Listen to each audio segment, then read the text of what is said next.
mengatakan khairu fursani, penunggang kuda yang terbaik, pasukan kavalri kita yang terbaik hari ini adalah Abu Qatadah. Wa khairu rijalatina salam, dan pasukan pejalan kaki terbaik. Kalau pejalan kaki itu namanya infanteri. Pasukan infanteri terbaik adalah salam. Waqad intazala radhiyallahu anhu an-nasa wa nazala ar-rabata.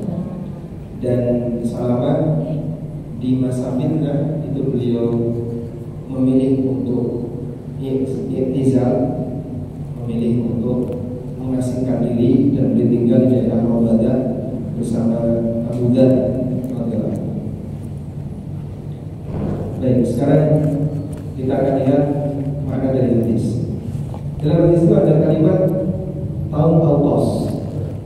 Kalimatnya Rasulullah SAW memberikan keringanan untuk melakukan nikah mut'ah di tahun Autos. Apa yang dimaksud dengan tahun Autos?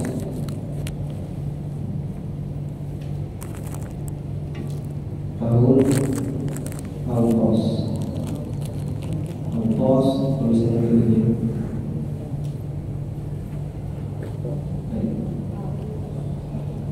Jadi orang dulu nyebut tahun itu berdasarkan peristiwa. Bahkan sampai di zaman kita masih kayak gitu ya. Sampai lahir tahun berapa? Aku lahir zaman Gestapo. Dan tahun pinter, ya kira-kira. Jadi sampai dia akan tahu aja dia nggak apa. Tapi berdasarkan apa? Peristiwa, dan itu tidak jauh dari zaman kita.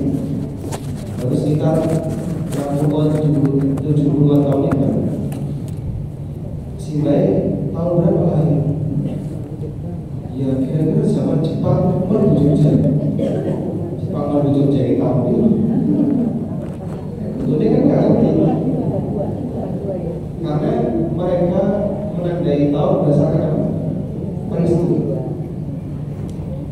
Nah, orang dulu juga sama. Tahun gajah.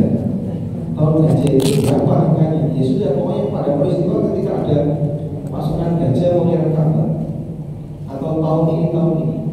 Intinya mereka menyebut nama tahun itu berdasarkan apa? Berdasarkan peristiwa. Dan sah-sah saja. Dan Salama dalam hal ini menyebut peristiwa Autos, bahwa Nabi Sallallahu Alaihi Wasallam memberikan keringanan untuk melakukan nikah mut'ah di tahun Autos.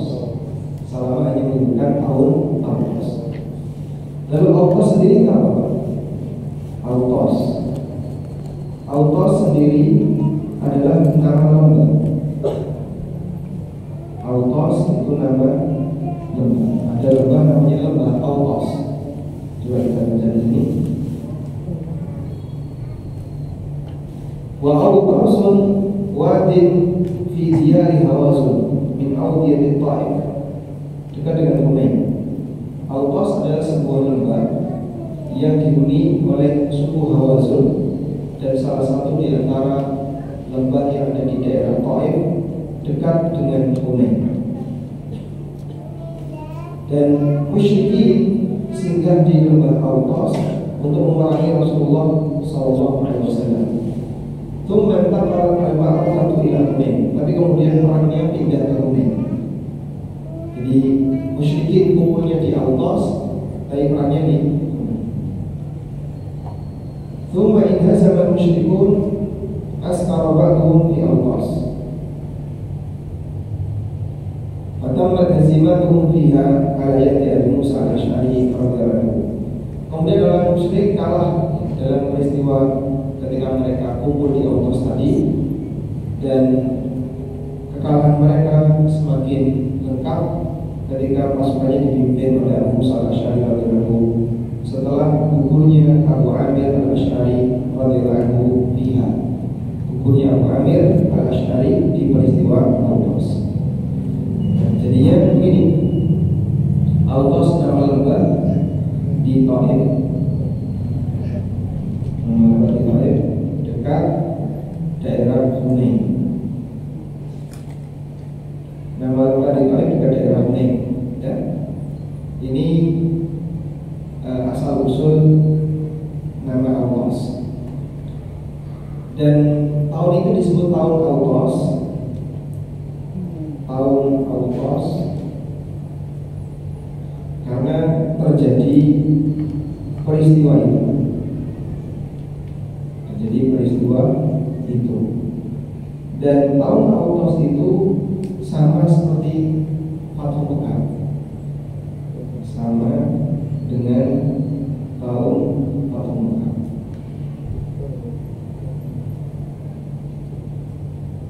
Karena sama seperti tahun Fathu Mekah, di tahun Autos sama seperti tahun Fathu Mekah, maka tahun Autos ya tahun Fathu Mekah itu. Sehingga di sini disebutkan Am Autos ay sanad ghazwati Autos wa kana ba'di fathi Makkah fi Syawal. Yang dimaksud ini adalah kejadian di mana ada Fathu Mekah di tahun itu, dan peristiwa Autos itu terjadi pada bulan Syawal di tahun 8 Hijriah. Jadi kalau Fathu Mekah itu akhir Ramadan, Fathu Mekah itu akhir Ramadan 8 Hijriah. Peristiwa Autos, kita beli perang Autos itu terjadi tahun berapa? Tahun yang sama, tapi ini di bulan Syawal pada tahun 8 Hijriah, tahun yang sama. Maka tahun itu disebut dengan tahun Autos. Allah. Baik. Selanjutnya,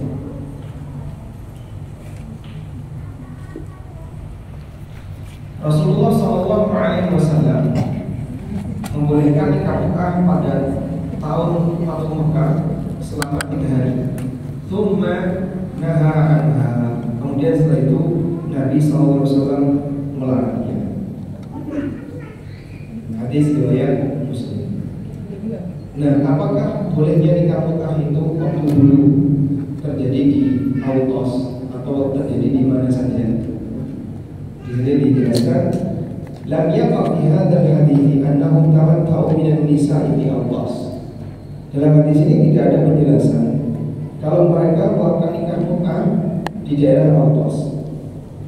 Wa innamal ladzi fi hadzal hadits, namun yang disebutkan dalam hadis ini adalah adanya keringanan untuk nikah Mekah pada tahun terjadinya peristiwa Autos, yaitu tahun 8 Hijriah.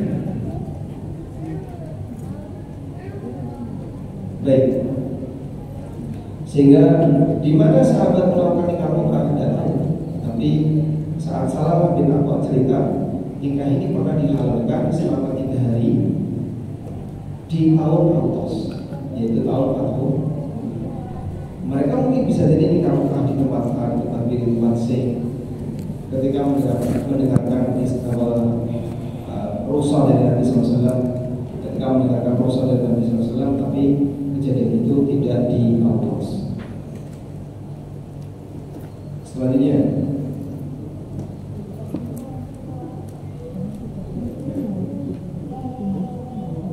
dalam hadis berikutnya dari Ali bin Abi Thalib radhiyallahu anhu, beliau bercerita, "Naha Rasulullah sallallahu alaihi wasallam bil mut'ati amal Khaybar." Rasulullah sallallahu alaihi wasallam melarang praktek mut'ah pada peristiwa perang Khaybar. Dan Khaybar terdiri tahun kapan? Kita baca di sini. Wa amal haditsul ladzi yalihi.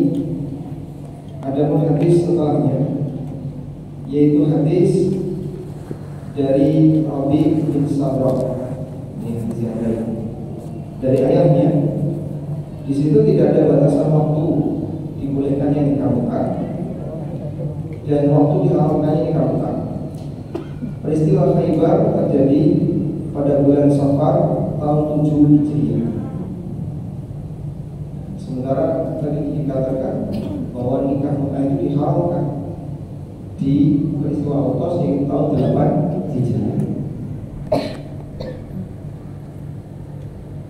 Bahkan qabla Autos, sehingga kejadiannya sebelum Autos, bahkan lebih dari setahun. Waqad waqa'a fi ba'di alfadhi hadits Sabra inda Muslim, dan disebutkan dalam hadis sebagian lafaz hadis Sabra yang diriwayatkan oleh Muslim, ma yufidu, yang menunjukkan anna tarkhisa fil mut'ati wan nahya anha kana fi Fatimah, yang itu menunjukkan bahwa keringanan bolehnya nikah mut'ah dan larangan untuk nikah mut'ah itu terjadi ketika Fatimah, dan bahwa Rasulullah SAW melarang hal itu bahwa qa'imun baina rukni wal bab, pada posisi ketika beliau berdiri antara rukun Hajar Aswad dan pintu Ka'bah. Wa laysa hunaka kabiru ta'arudin baina at-tarkhis fiha wa tahrimiha aw ma'ama al-qas, sehingga tidak perlu kita perdebatkan kok beda sepertinya ada riwayat ini. Sebenarnya enggak beda, cuman sahabat cerita secara parsial. Wallahu a'lam.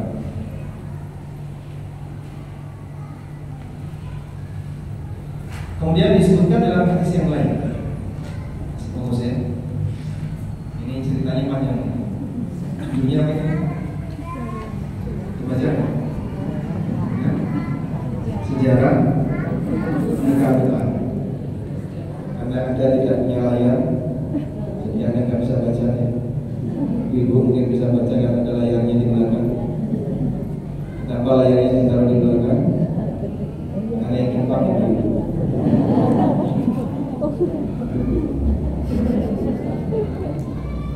Baik, sekarang kita lihat di sini.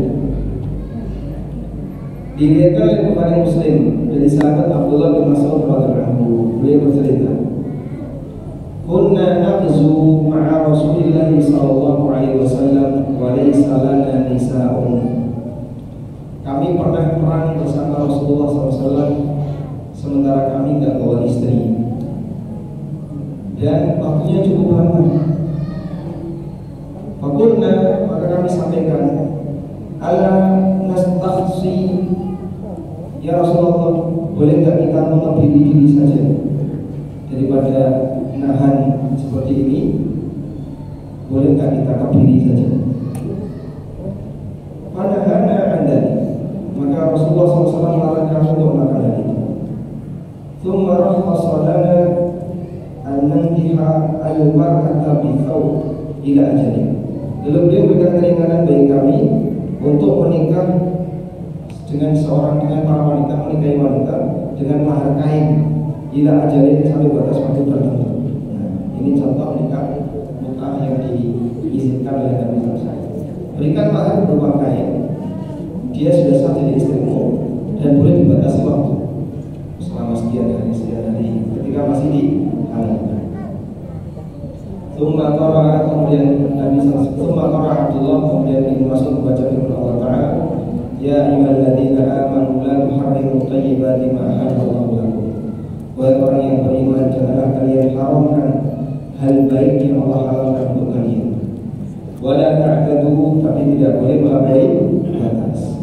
Innallaha la yuhibbul mu'tadin, sesungguhnya Allah tidak menyukai orang yang melampaui batas. Ya, berarti dulu praktiknya pernah dilakukan oleh para sahabat atas izin Nabi SAW. Tapi di sini tidak disebutkan keterangan waktunya. Kemudian juga disebutkan dalam hadis yang lain dari Ali riwayat Bukhari Muslim bahwa Rasulullah SAW melarang praktek mut'ah, nikah mut'ah dengan wanita, dan beliau juga melarang makan daging keledai jinak.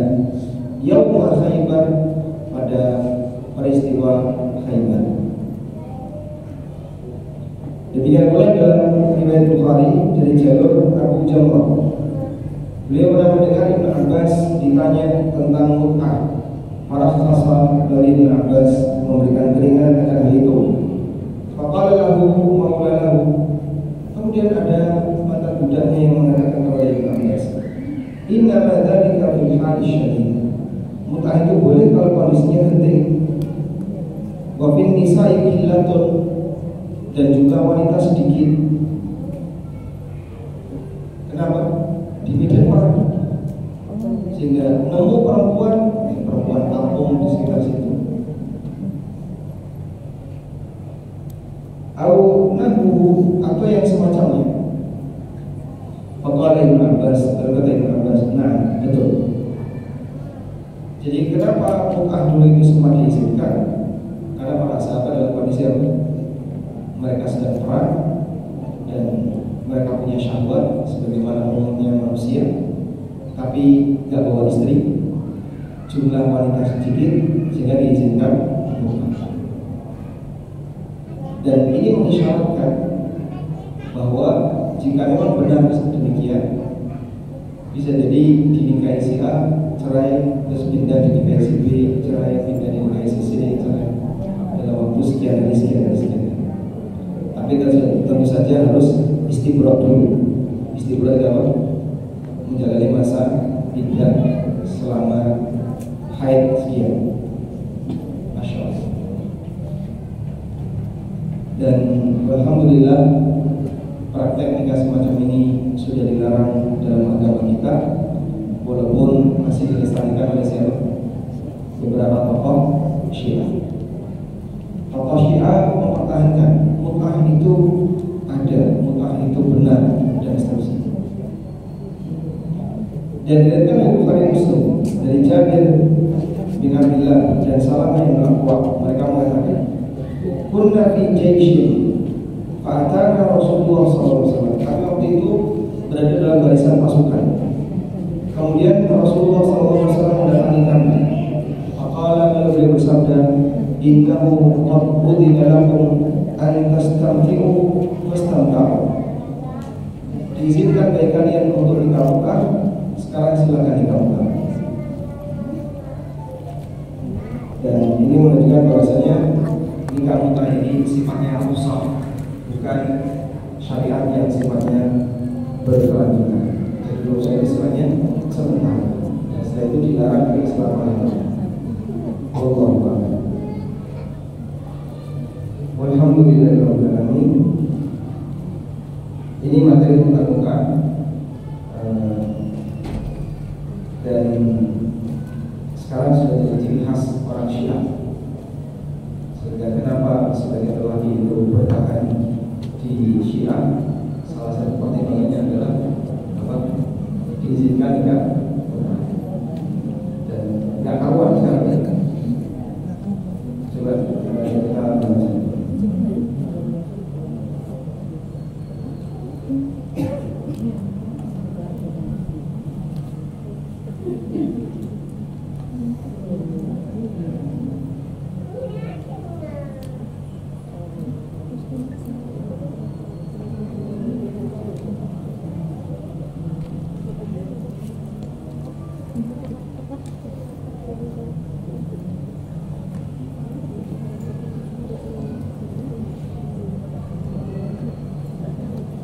Ini coba kita baca sebagian dari syarat nikah mut'ah.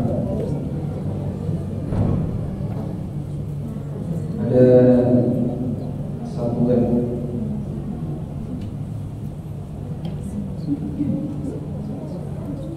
dan nampaknya ini adalah web milik orang Syiah yang bertanya, namanya Ali Kadir Muhammad. Kemudian dijawab oleh tokoh Syiah. Pertanyaannya, apa syarat nikah mut'ah? Apakah benar bahwasanya seseorang yang sudah punya istri boleh nikah mut'ah dengan wanita siapapun? Dan adakah syarat bahwa nikah mut'ah itu wajib bagi mereka yang belum pernah nikah? Tapi kalau sudah pernah nikah, maka sifatnya ajudan. Nah, di sini ada pertanyaan. Kemudian jawabannya, yustaratu fi zawajil mut'ah iddatu syurutin.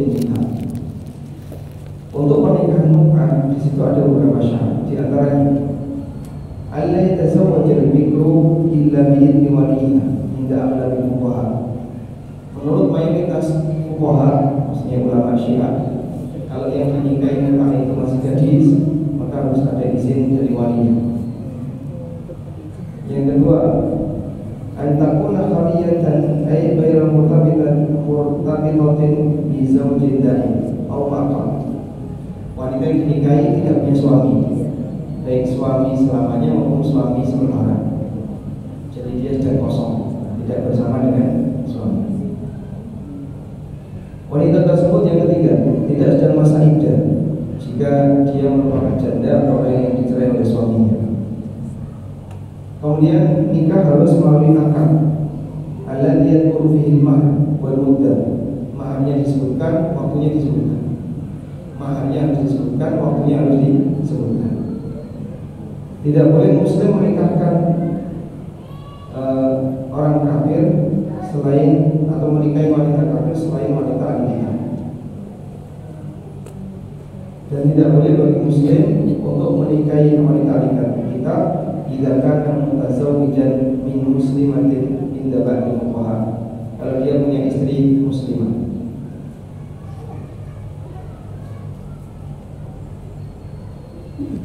Nah, kemudian di sini juga disebutkan di antara syaratnya adalah wanita itu bukan mahramnya atau dia punya suami dan syarat-syarat yang lainnya. Baik, dari setiap syarat tadi Anda bisa lihat ada wali, ada wali, ada khusus yang masih gadis. Tapi kalau sudah bekas,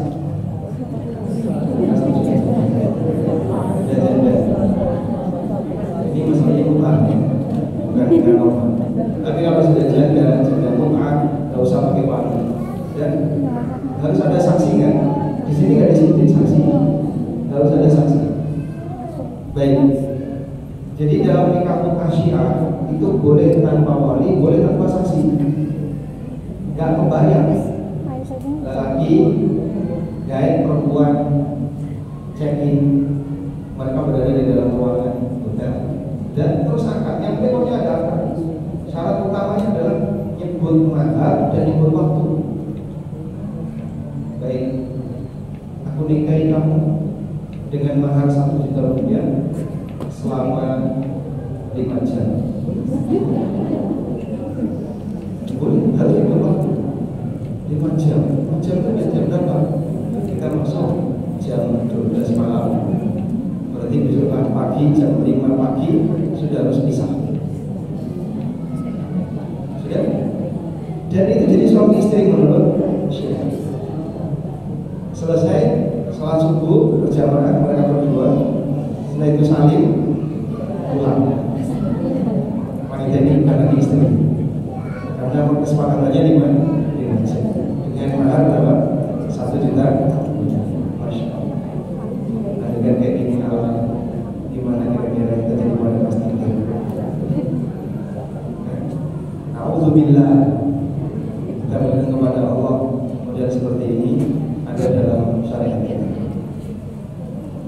Alhamdulillah, Allah Subhanahu wa taala jadikan syariat kita ini sebagai syariat yang suci, sehingga praktek yang menjijikan seperti yang tadi kita bahas tidak ada di tempat atau dalam syariat Nabi Muhammad SAW karena sudah dihapus.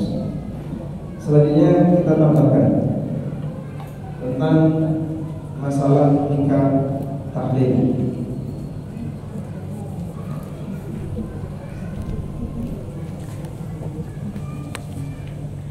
Tentang masalah nikah tahlil, di sini cuma 2 hadis. Wa 'an Ibnu Mas'ud radhiyallahu anhu qala, dari Ibnu Mas'ud radhiyallahu anhu beliau menceritakan, la'ana Rasulullah sallallahu alaihi wasallam al-muhilla wal muhallal lahu. Rasulullah sallallahu alaihi wasallam melaknat lelaki yang melakukan nikah tahlil dan lelaki yang menjadi tujuan pernikahan tahlil. Lelaki menjadi tujuan pernikahan tahlil. Hadis dari Ahmad, Nasa'i, Tirmidzi dan disahihkan oleh Tirmidzi. Sebelum kita bahas itu, saya kasih ilustrasi dulu biar kita paham seperti apa sih nikah tahlil itu. Ceritanya begini. Si A menikah dengan X. Lalu setelah sekian tahun sering berantem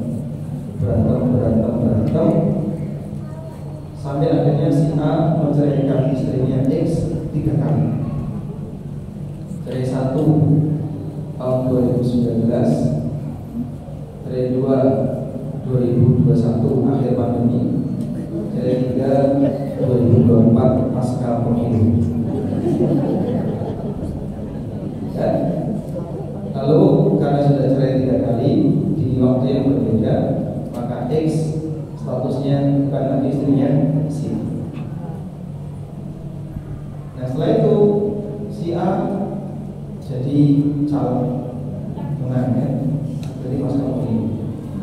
Si A jadi anggota legislatif.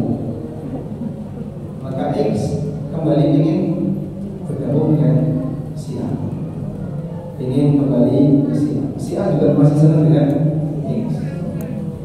Dan tapi karena sudah cerai 3, mereka nggak bisa nikah ulang maupun rujuk. Si B sebagai pahlawan kesian bangun jam 7 siang, jam 7 pagi, dan lalu menawarkan diri kepada si A. Begini saja wasiat.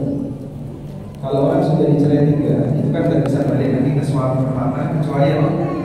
Dinikahi lagi oleh laki yang gini aja. Nanti si X akan saya nikah, ya. Setelah itu saya ceraikan. Setelah cerai, kamu boleh nikah lagi dengan si X. Maka si A ini namanya muhallal lahu. Namanya muhallal lahu. Orang yang menjadi tujuan dilangsungkan ini kata tahlil. Si B namanya muhil, orang yang mau melakukan tahlil. Sehingga kesepakatan ini jadinya pernikahan yang batal. Nikah batil dan nikah tahlil termasuk di antara nikah batil, dan statusnya dua-duanya dilaknat oleh Allah Subhanahu wa taala. Karena itu ketika terjadi nikah tahlil, haram hukumnya bagi siapapun untuk kembali merujuk, ya. Sehingga bagi suaminya tadi tidak boleh kembali lagi karena tidak normal pernikahannya tidak normal.